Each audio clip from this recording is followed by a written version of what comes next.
This is an 8-week-long webinar series. We'll cover all the basics of your residential irrigation and the landscape maintenance. From this table, you will see we have topics including water your plants as needed, common mistakes of landscape maintenance, reclaimed water, turf grass maintenance, micro-irrigation, and a question to ask when you hire a landscaper. I encourage you to attend all the topics to get a jump start at your yard care.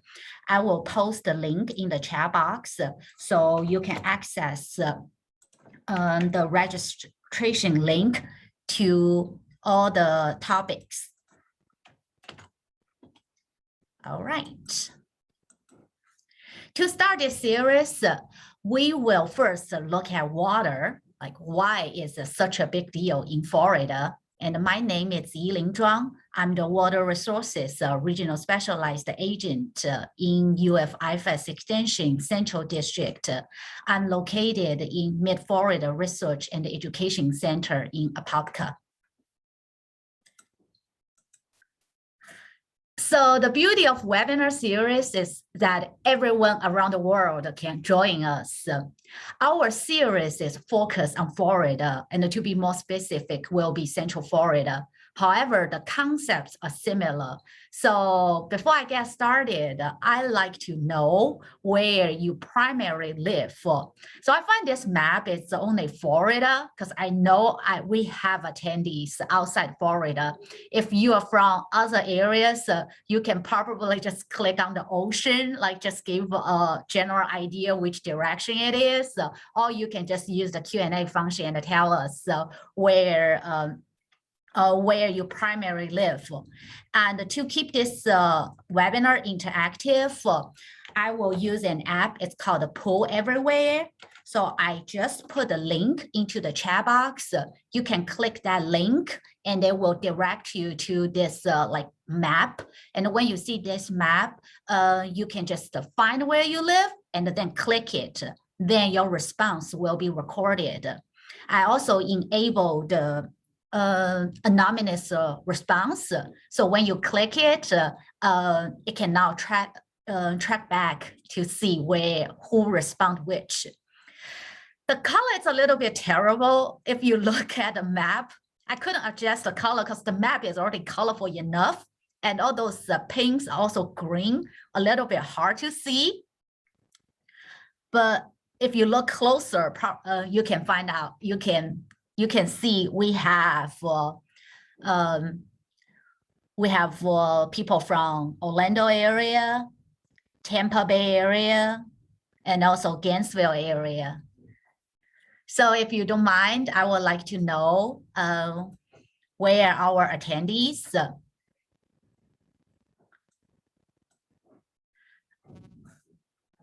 And probably I can launch this poll too. Just for these people who may not live in Florida. So are you living in Florida?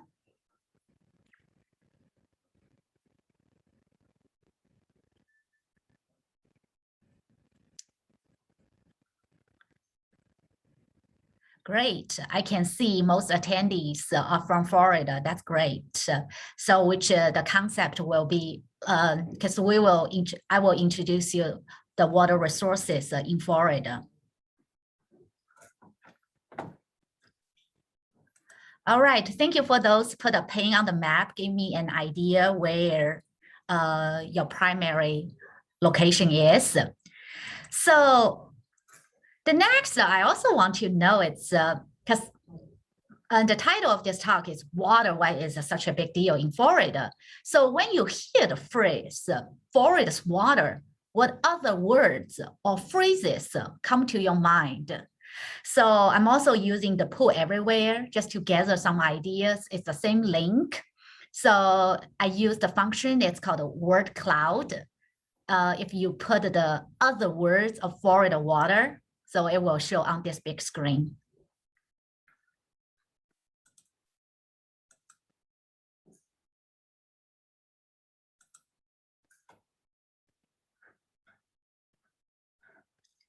So it's the same link. If you just join us, you can use this link.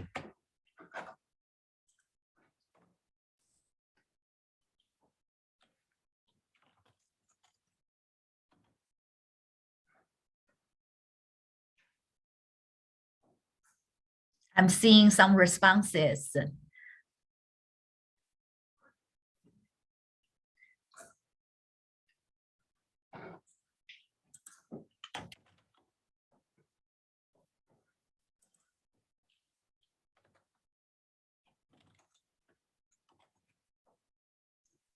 I will give you probably another minute just to let you type in what the other phrases came to your mind when you heard the term or the phrase forest water.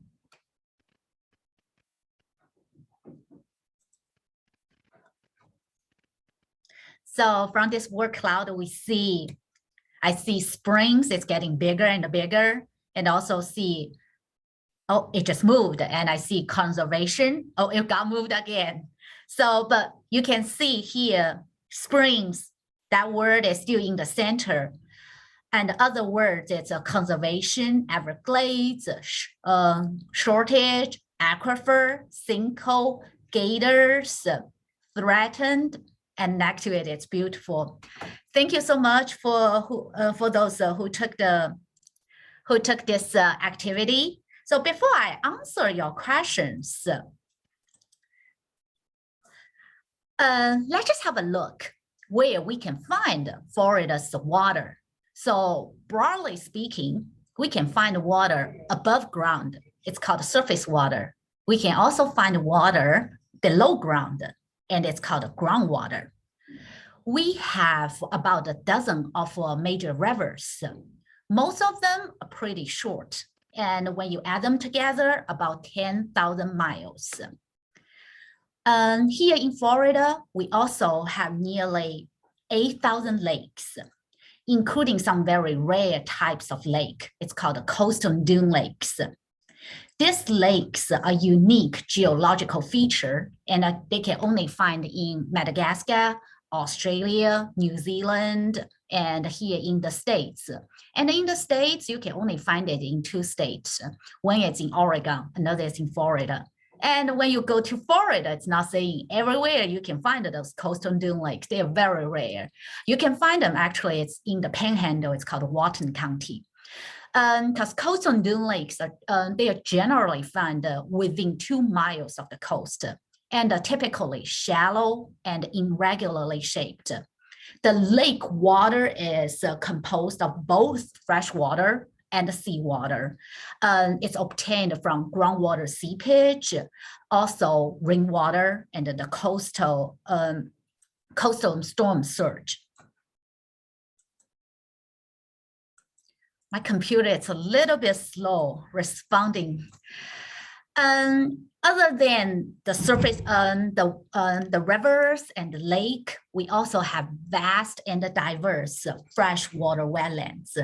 So putting the Q&A function, let me know, what do you think is the most famous wetland in Florida? Florida is also 3 sides surrounded by ocean, so we have a lot of saltwater acreage.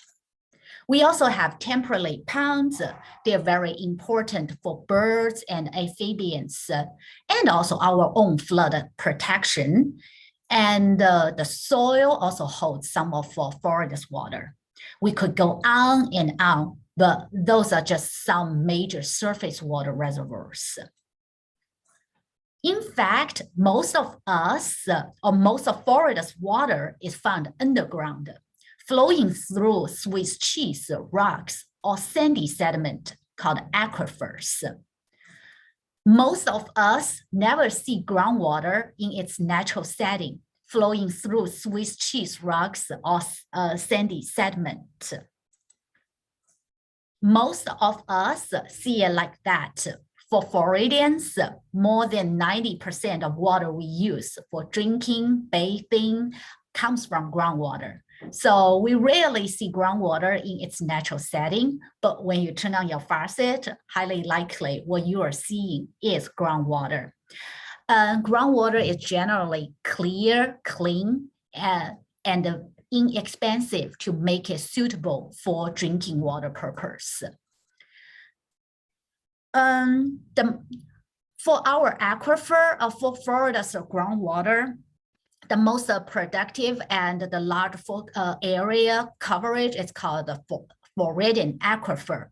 So the water quality, the quality of groundwater so far for Florida is still among the best in the nation. So far you may wonder, it's like Florida has such rich water resources, so water quality is good. Then what's the concern here? So the main concern for Florida's groundwater in the perspective of water quality is nutrient. So the nitrate concentration are commonly exceeding the criteria for water discharging from springs. And other than that, there's a big picture we need to look at. So here I'm showing you like Florida's water from a different perspective. So this map was created by the 1,000 Friends in Florida. It shows the population projection and the land use projection in 2070.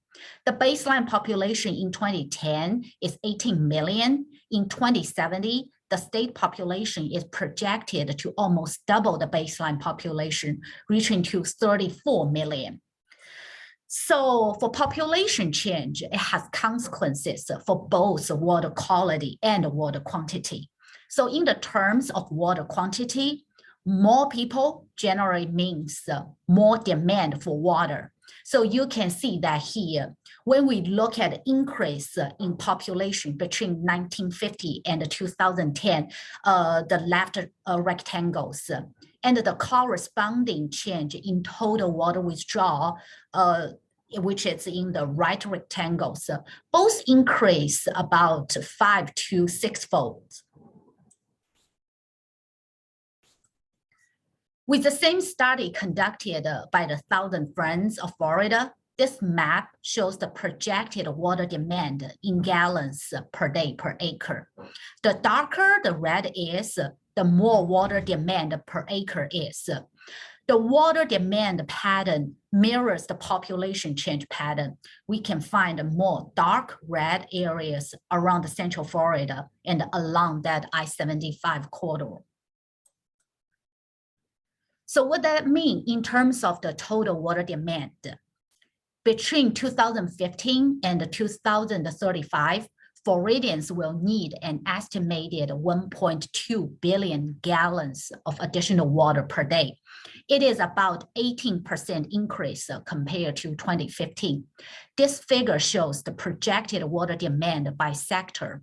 Public water supply, which is in the blue line, and agriculture irrigation, which is in the green line, are the top 2 water users. They're expected to remain the biggest users in the future. Let's look at an example. This is the water supply planning in Eagle Lake, a city in Central Florida. Water demand exceeds the permitted water supply in 2017.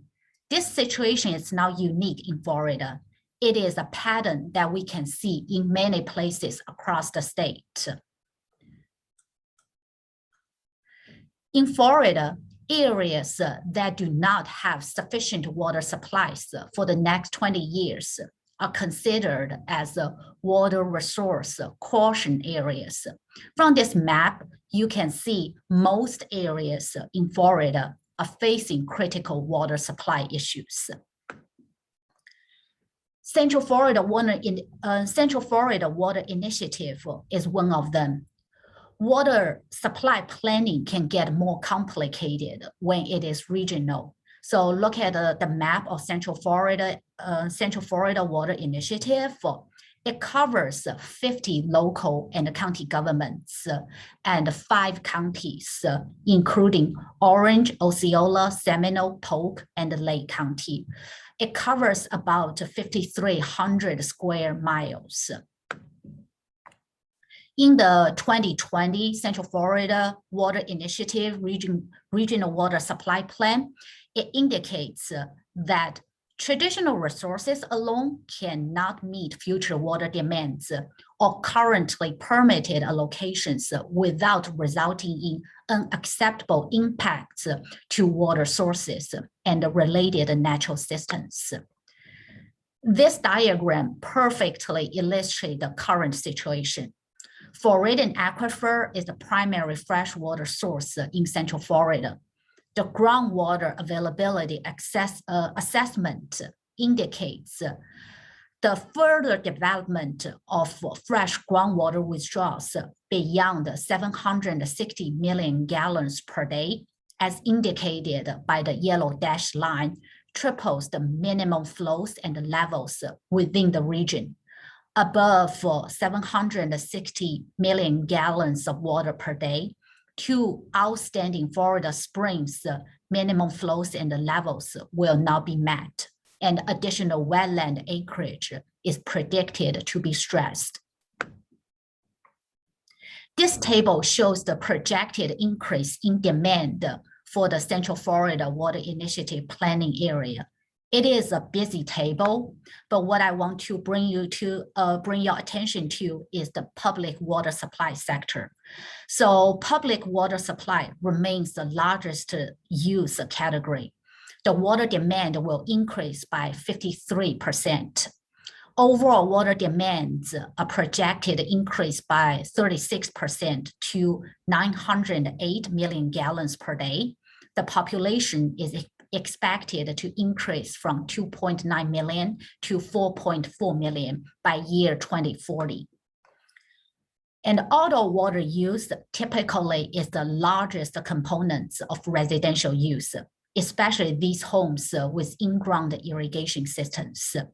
This table shows water savings between 2010 and 2019.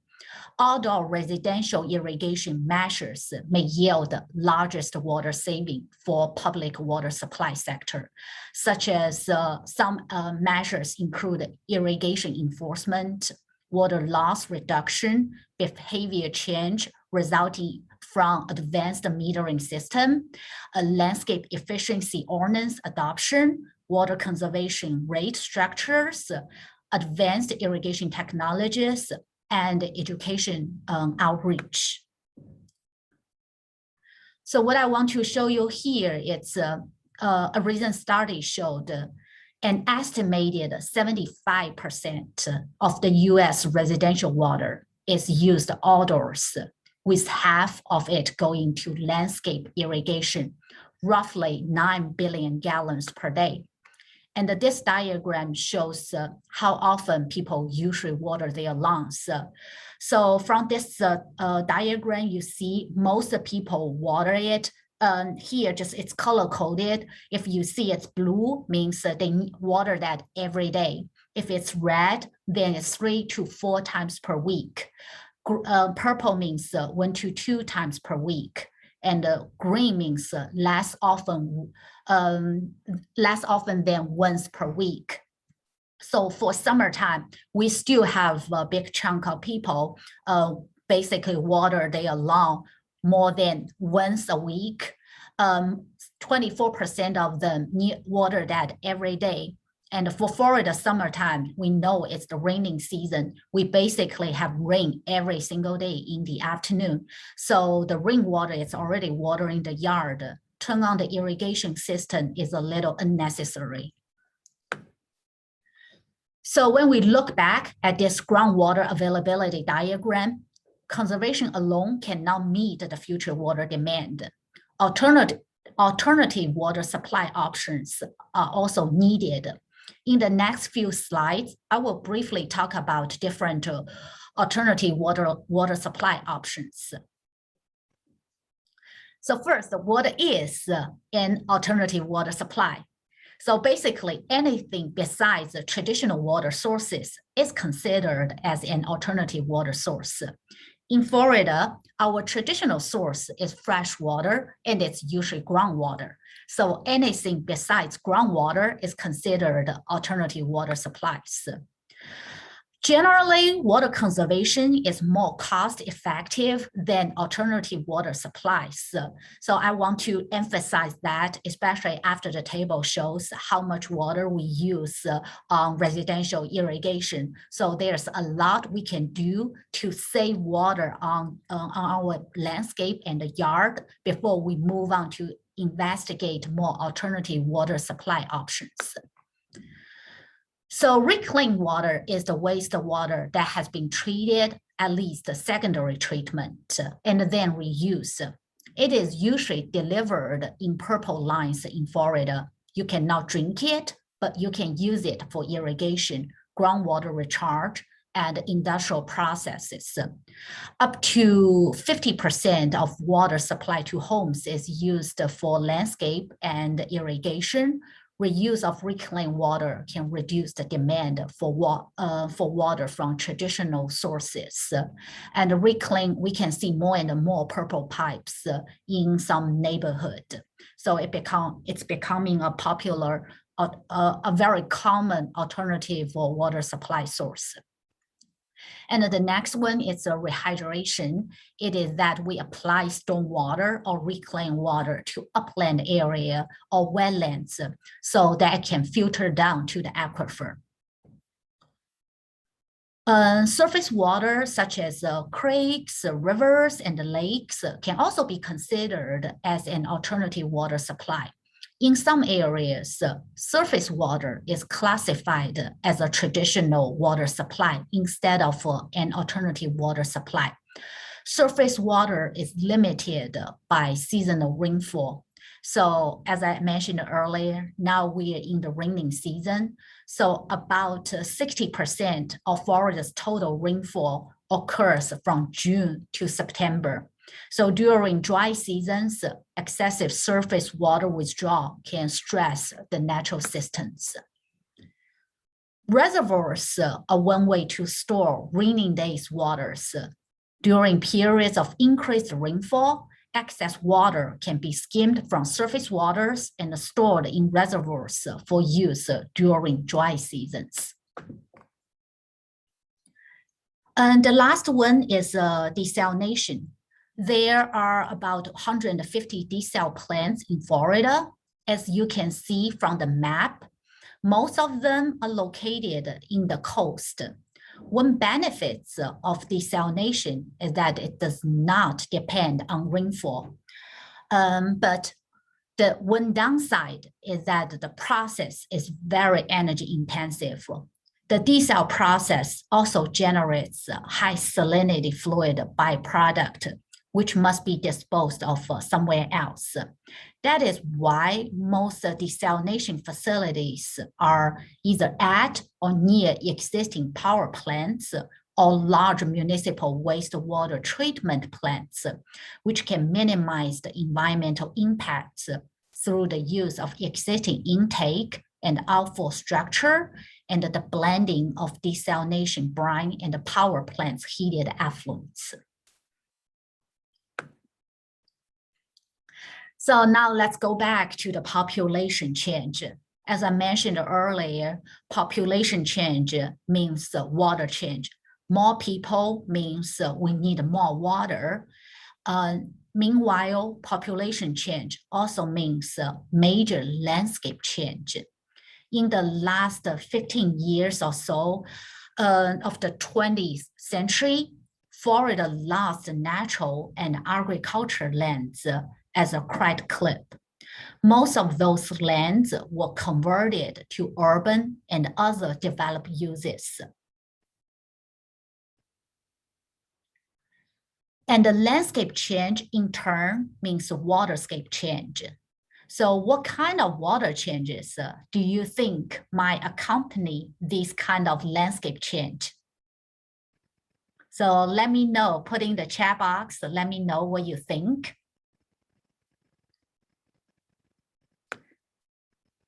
So what I want to show you here is this picture. This is a Google Earth image of an area of land in Southeast Florida. You look at that picture, it really looks like I pasted two pictures together, but this is is one Google image, Google Earth image picture.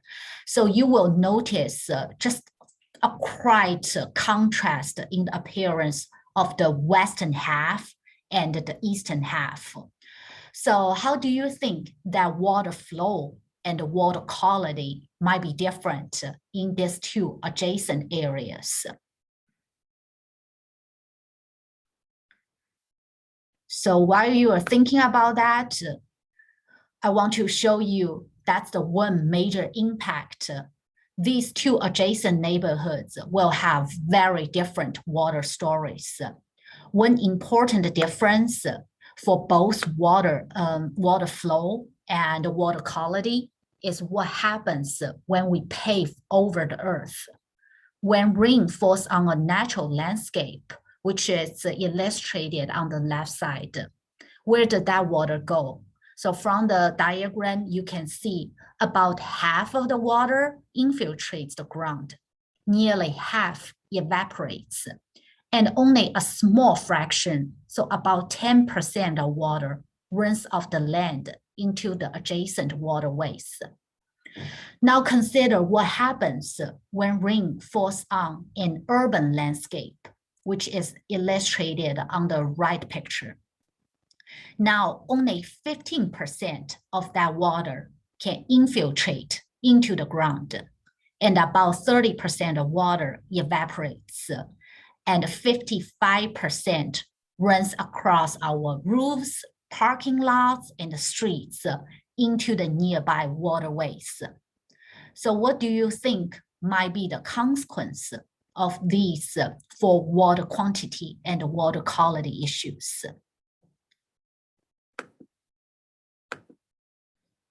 So one thing is we will become more flood prone, and also along the way, that runoff water is picking up a lot of stuff. Here are just some examples. So this kind of water pollution is called non-point source pollution. It does not come from just one place or one pipe, like a factory pipe. Instead, it comes from many different sources or from a widespread area. So runoff from both storms and from excessive irrigation can carry these pollutants to our waterways. So if we go back to our yard, so when we over irrigate, we not only use more water, we are also contributing to that runoff, which may carry these pollutants, which I listed here, including sediments, bacteria, fertilizers, pesticides, oil, grease, antifreeze, metals, toxic chemicals, or even just trash into our waterways.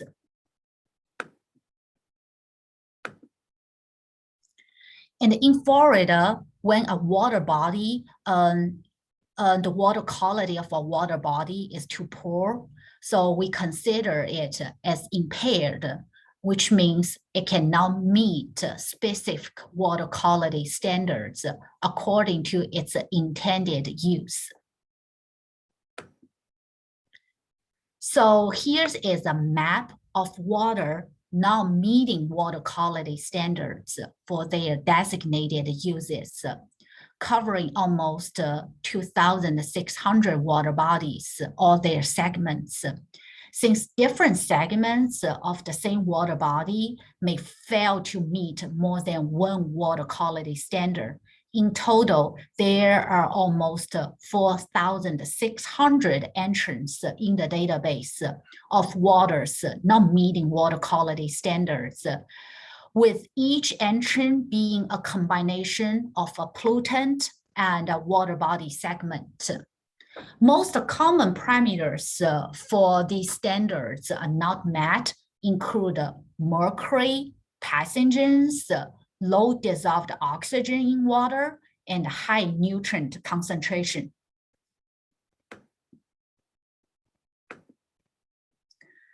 So something we might think about going forward.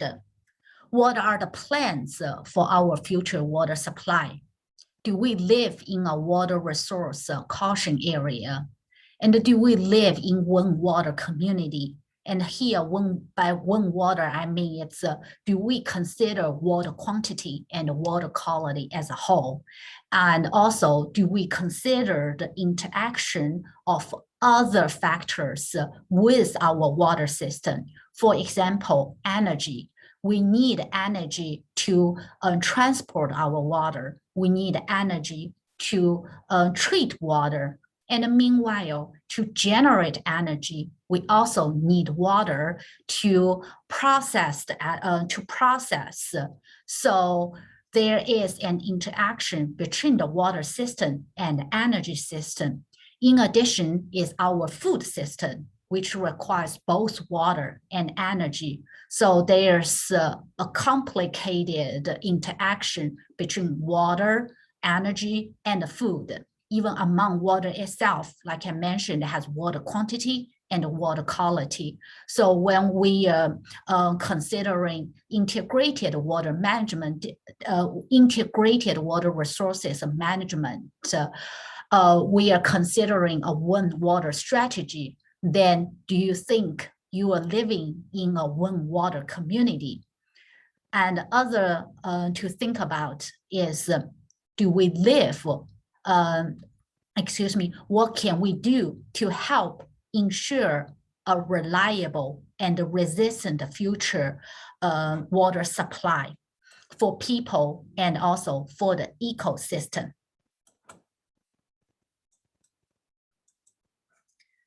So just want to show you this table again and show you that statistic again. As I mentioned earlier, as an estimated 75% of the US residential water is used outdoors, with over half of it going to landscape irrigation. That translates to roughly 9 billion gallons of water per day.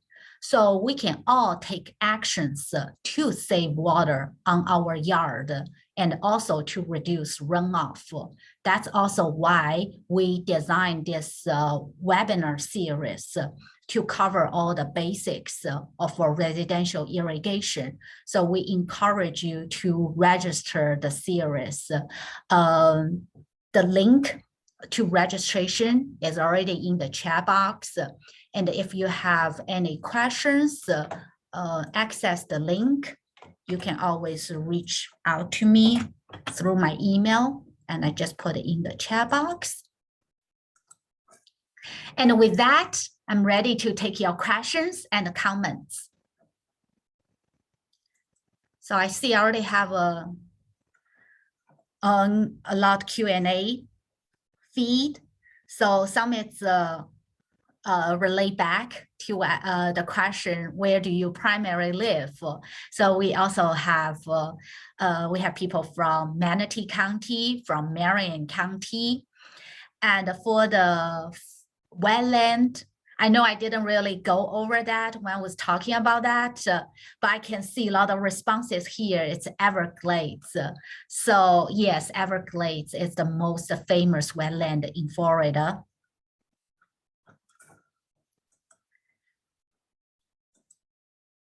So if you have any questions, you can put in the chat box.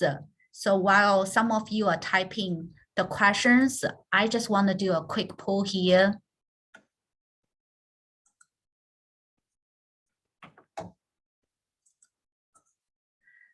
So it's just two questions here. Have you improved your knowledge of water resource management in Florida? And how many people are watching this webinar with you? So 0 means you are watching it by yourself. 1 means additional 1 person is watching it with you.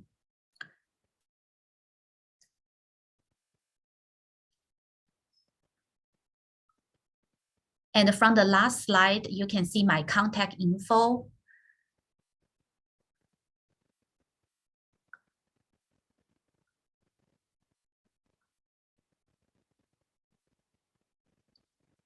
Thank you so much for those who respond that quick poll.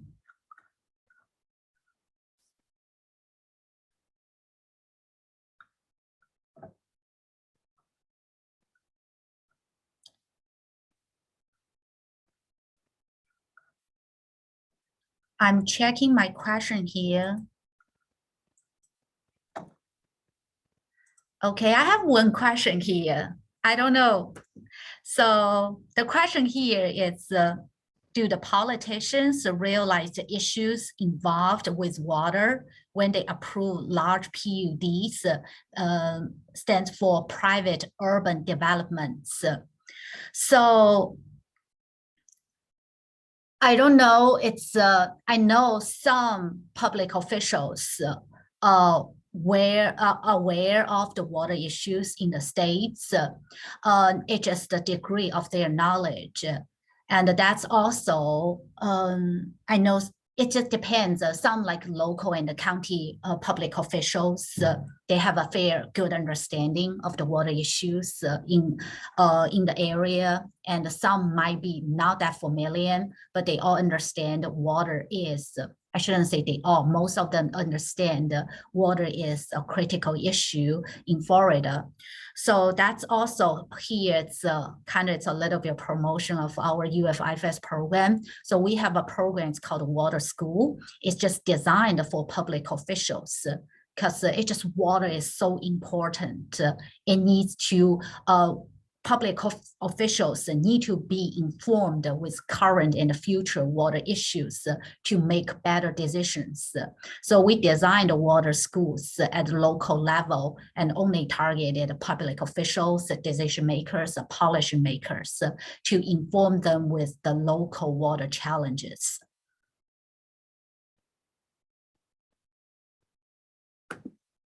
And the next question is, will we get slides in email?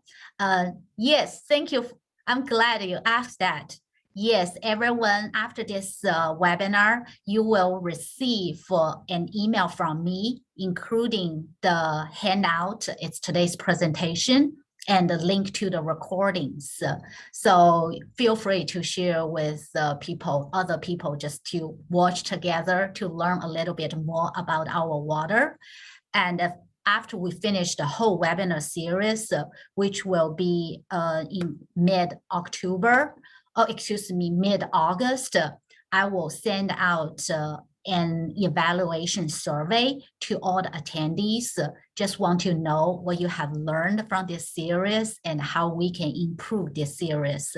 So when you receive an email from me, I will greatly appreciate if you can take the survey and tell us what you think about this series.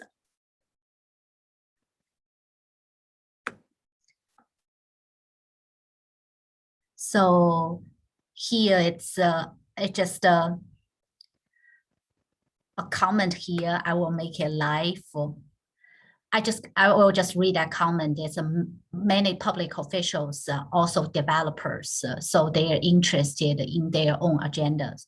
So that's also, I know it's for extension. We have different programs because we understand water is important. So we design different programs for different stakeholders. Developers is also one of our, like we have programs specific for developers.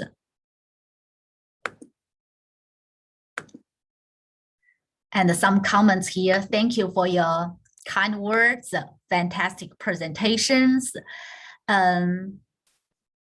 So some other questions is, after CAN test, sprinkler calibration, and the rain sensors, what do you suggest for decreasing water use for residential irrigation without killing grass?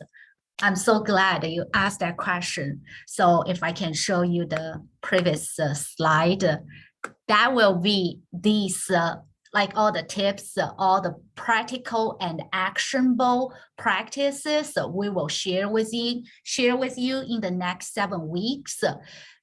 Just very basic, because we do want a healthy landscape, healthy yard. So sometimes we have the misunderstanding it's watering, like frequent watering is good. More water, we can keep our yard greener, which is also, it's not necessarily true. overwatering can cause a lot of disease. So how we can save water on our yard. So a few tips here is like make sure your ring sensors are functional, because we find most ring sensors, like 90% of ring sensors are not functional. When I walk around our neighborhood, I often see it is raining, but the irrigation system is still on. And other actions, just like next week, will tell you it's how to let your plants tell you when to water. Because what we want to do is water as needed, not necessarily it's like water routinely. Because usually homeowners will schedule their irrigation system on a routine. It's water routinely, not exactly following the needs of the plants. And something else, it's related to healthy yard, is turf grass. How much water do zoysia grass and St. Augustine grass really need? So we will cover all those bits in the next 7 weeks.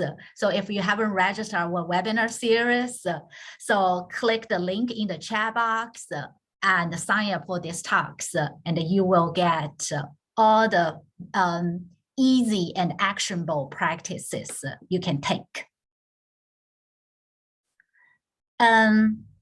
So next question here is, can residents attach to reclaimed water supply for home use specific to water use in the toilet?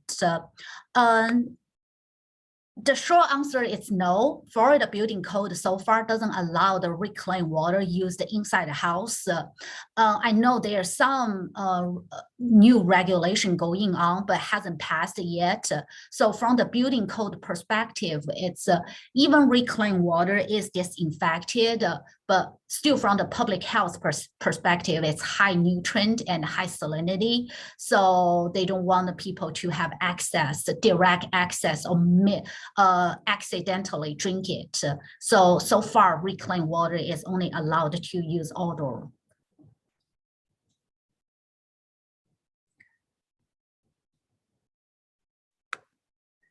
Can I share this presentation in local Facebook and the Nextdoor groups?